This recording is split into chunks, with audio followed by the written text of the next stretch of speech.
tiny house and head to the airport.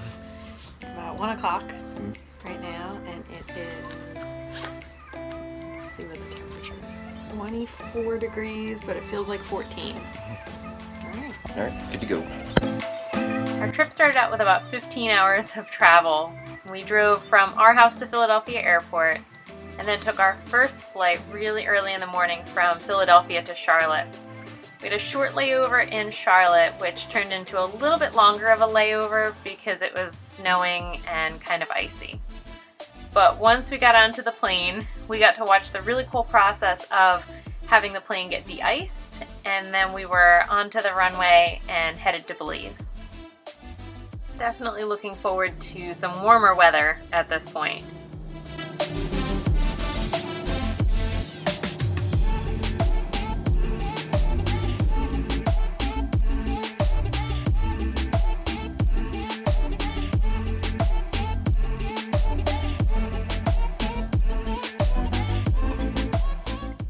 From Charlotte to Belize was a little bit more eventful.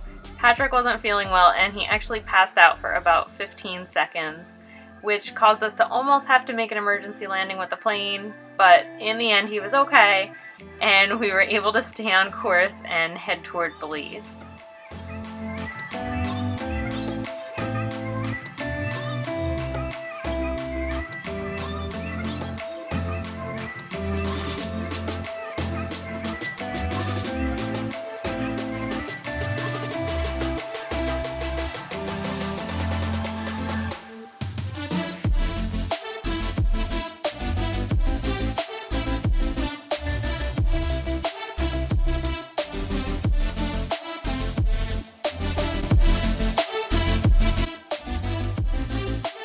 So there is the airport terminal, that's where we came out of, and then you can see you pretty much walk right across the street, and here is the rental car place. So super easy.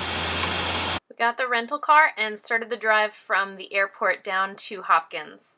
Alright, so we made it to Belize and now we're driving down toward Hopkins, going through well, some of the main roads of Belize. It doesn't look very main road-ish, but the weather is awesome right now. It's like the perfect temperature. It's not that humid. It's really nice.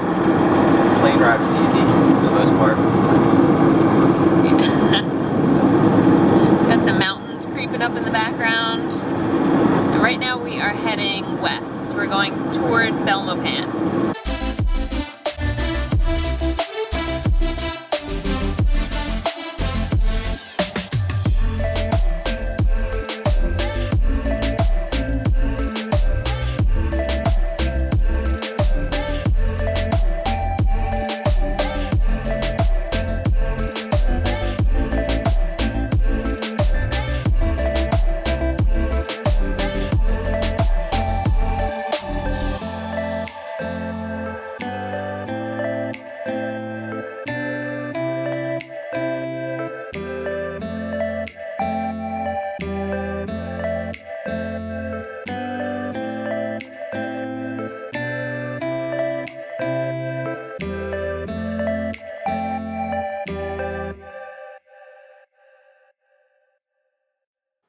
It was about 5 o'clock by the time we got to our resort, and of course we were greeted by a Belizean puppy.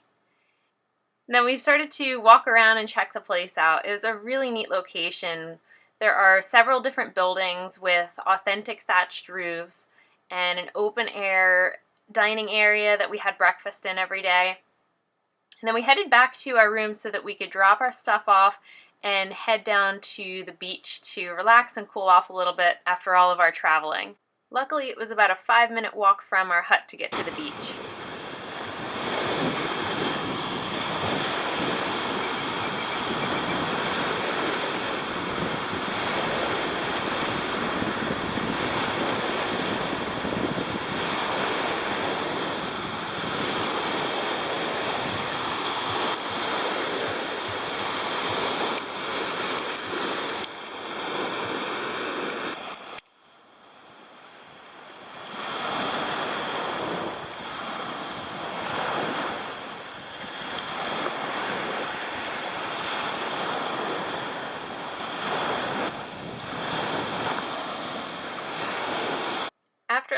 walking around and exploring the beach, we headed toward the center of town to grab some dinner at Tina's Kitchen, which ended up being one of our favorite spots while we were in Hopkins. Then we finally headed back toward the room to get some much needed sleep.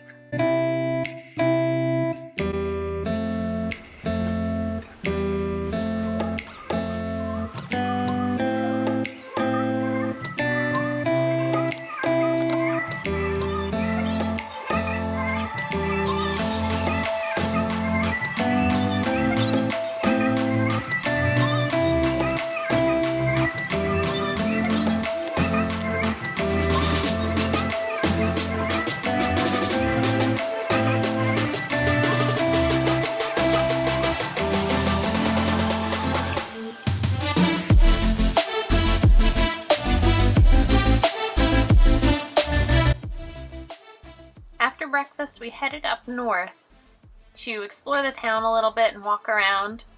We ended up coming to this really interesting cemetery where the graves were marked with above ground cement enclosures, and it was just a really pretty, peaceful area. And then from there we continued down toward the beach.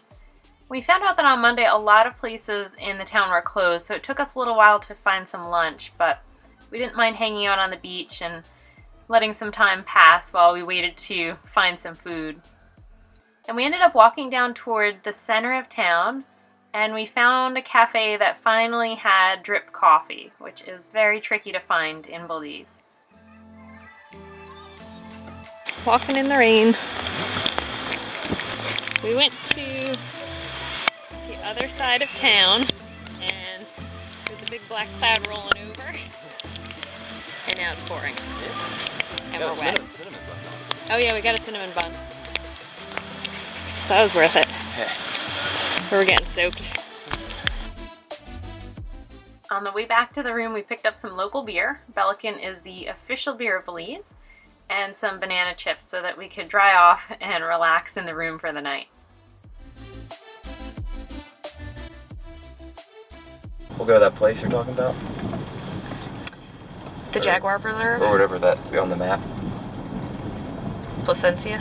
Or whatever. Whatever that was. Puppy in the road. Hello, puppy in the road. More puppies in the road. There we go. Just watch yourself here. Oh jeez. Doggies in the road.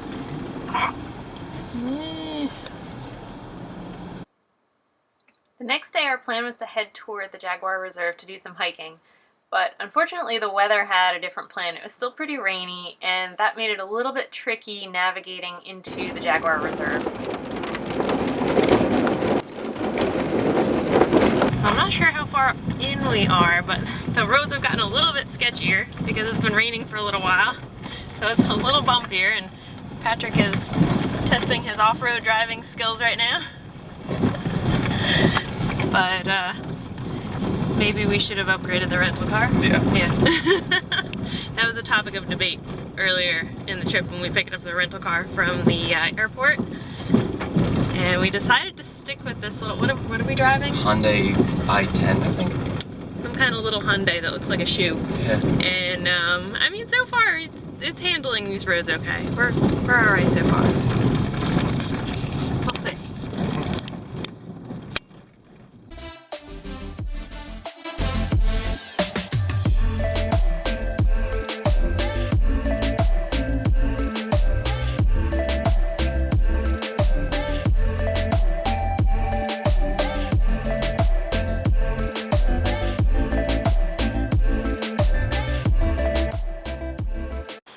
We just pulled over to the side and we're gonna go check out this plane wreck.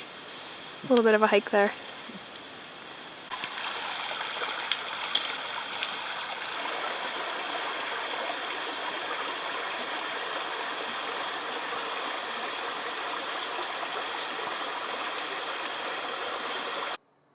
After a short walk into the jungle, we came to the site of the plane wreck. The plane belonged to Dr. Alan Rabinowitz. He was one of the main researchers that was following the activity of the jaguars in the area. He used the plane as a way to monitor the signals from the radio collars that he had on the jaguars. it had turned into a pretty bad rainstorm, and he was unable to locate the runway, which was actually the road that we were just driving on, and the plane crashed, but he and the other occupant of the plane were able to escape with just minor injuries.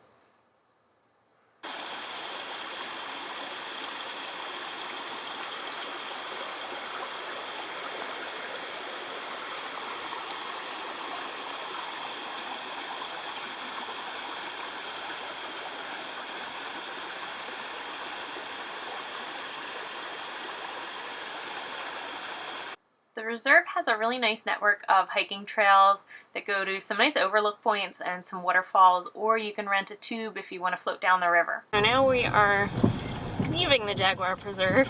We made it in there and checked it out, and now we turned around. We were kind of unprepared for this. I guess it was like a good half-hour drive to get into the preserve, and then we got there and we were kind of hoping there was going to be like some kind of food service or vendors or something that we could get something to eat, but because we brought a ton of water and no food, which was bad planning on our part. So just take note that there's no food in the Jaguar Preserve, and you're definitely going to have to bring something, because we didn't want to go out and do what looked like a really nice like 2-hour hike to a waterfall, but I don't think it would have been very smart, because then once we get out of here it's another like half hour down this rocky road, and maybe like an hour to get to Placencia, where we'll get something to eat. So kind of isolated. Right now I'm missing our camping gear, because normally we would have all of our food, our stove, our water pump, everything with us, so we would be totally self-sufficient, which would have been normal for us. So I'm kind of missing our camping gear right now, but we might have to just find a store and get some provisions so that this doesn't happen again, which is normally our first thing that we do when we're on vacation. We hit the first grocery store that we can find so that we have food for the trip, but since we're not camping, I think we're a little off our game. We're gonna go fix that. We stopped for lunch and then headed down south toward Placencia. So now we're driving through Placencia, and we're actually on our way out. We drove down almost to the end and did a little loop and then turned around. Toward the end of the island it starts to get a little bit more congested. The road was really narrow and it was busy, but most of the island has these very fancy resorts, and we were kind of hoping that there was going to be an area of public beach access, but the only thing we found was an empty lot that was for sale, and we kind of walked down to the beach, and unfortunately it's raining today, so it's not the best beach day, but yeah, the beach was alright. It seemed like there was a lot of seagrass and a lot of trash.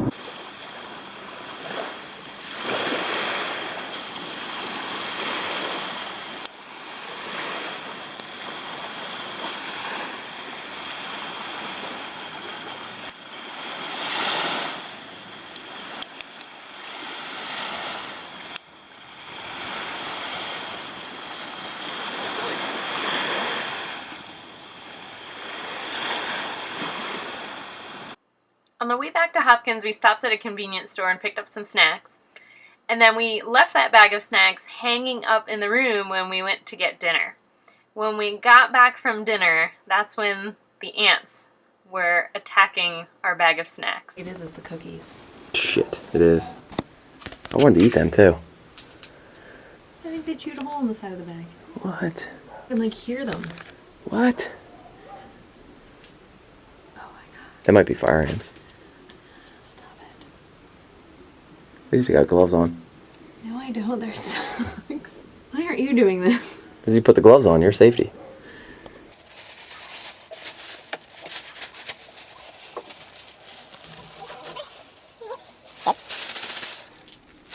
Just throw them on your shoes. Alright, hold on.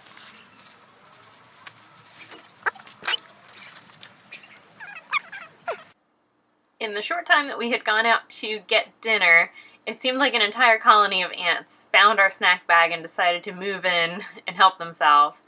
But we were able to save some of the cheese and the jar of peanut butter, thank goodness. So once the ants were gone, we were able to settle into an ant-free night of sleep. So this is the outdoor eating area, and we've had some really awesome breakfasts made by the owner. Really, really good.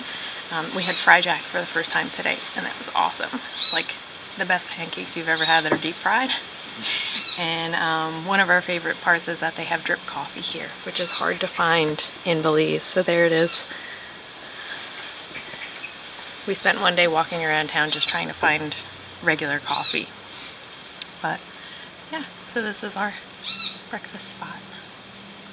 And then right over there is the kitchen where the owner does all the cooking. Highly recommend it. I wish we had time to do a cooking class because she does cooking classes, but unfortunately time-wise it hasn't worked out that way, but next time. That day we headed all the way up toward the north end of the island past the big fancy resorts, and we found this really nice area of beach that we had all to ourselves right by the inlet for the lagoon. We were just a little bit nervous that we were going to come across a crocodile, but other than that it was the perfect place to spend the afternoon.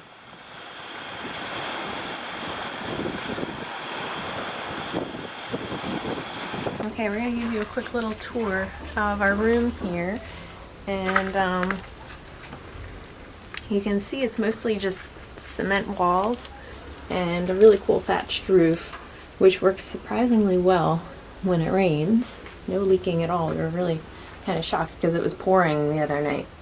But this is the room. We have, I guess it's like a double bed, and the mosquito netting. And it's a really good room for a family if you're traveling with kids because they have the bunk beds over on the side there, and some storage area to put your clothes in.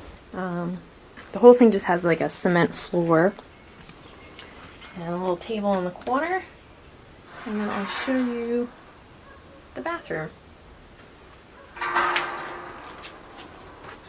And there is a water shortage in this part of Belize, so they're very careful about making sure that you conserve water. So you just have the toilet over on this side, the shower, which was rather interesting, and in this area there's no such thing as hot showers, so you have to kind of prepare yourself for that.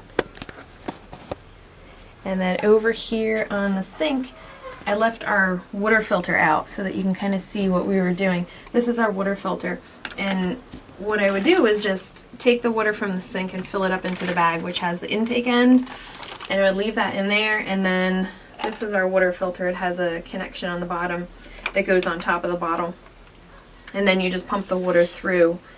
We both ended up accidentally brushing our teeth with the sink water, and we haven't gotten sick yet, so really pretty good. But we were filtering our drinking water just in case. We don't want to take any chances with that, but from what we read, most of the time you're probably okay, especially in most of the hotels and resorts, but we didn't want to take a chance. So yeah, that's our room. The other thing that we were pleasantly surprised about was the plugs are the same as the US plugs, so we were able to charge our cameras and charge Patrick's cell phone, so that was really helpful. And yeah, I think that's pretty much it. It's a really interesting, authentic kind of structure that we got to stay in, so we really enjoyed that. The next place that we're going to go to is a little bit more luxurious. One of the things that you'll see a lot of in Belize are stray dogs, and this one was one of my favorites. She was so sweet. Uh-oh. Oh, belly rub. For our last day in Hopkins, we got a really good Belizean breakfast, and then we headed over to the beach to soak it in as long as we could before we headed over to the jungle. I took some time to get a little yoga in the surf, and Patrick went for a swim.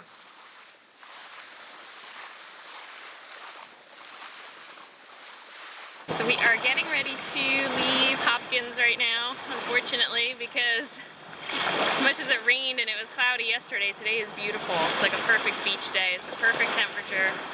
The water feels awesome. But we have to drive inland now. We're going to head up to BELMOPAN.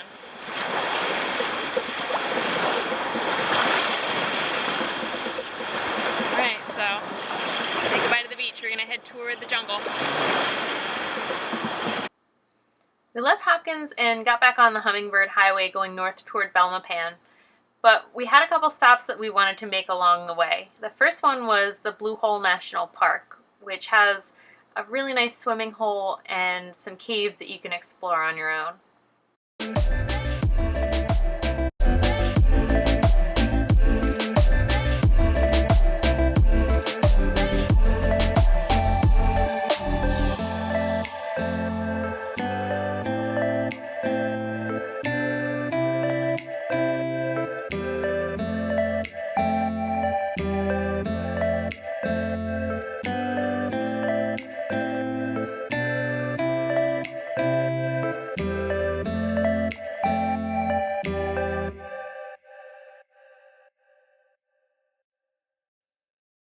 He's going in. It's cold, but it's Not super cold. not Jersey cold. Not Jersey cold.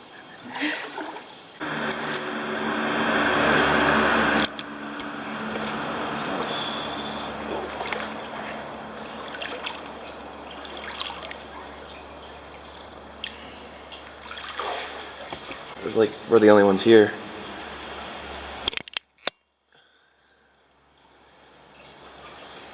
There's bats all over in here. Can you see it? A little bit.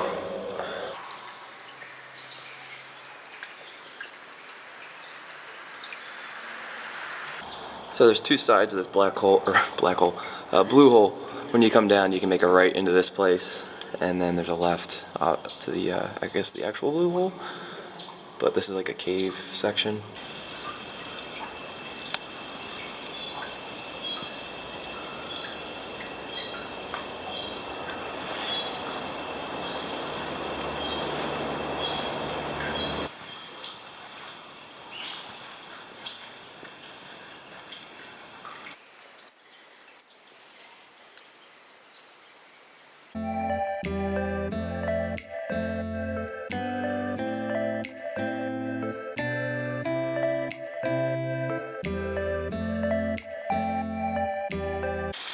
Started raining. So now we have the whole blue hole to ourselves. It's a good time to come.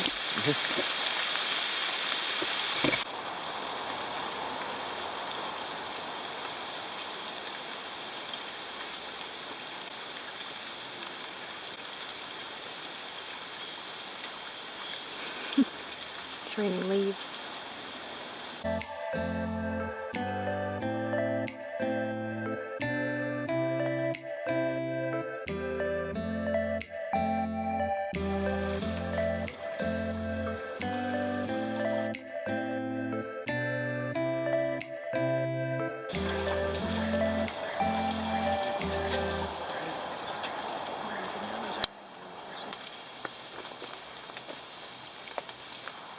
On our way out of the blue hole, we stopped and watched these really cool leafcutter ants that were pulling these chunks of leaves down into their hole.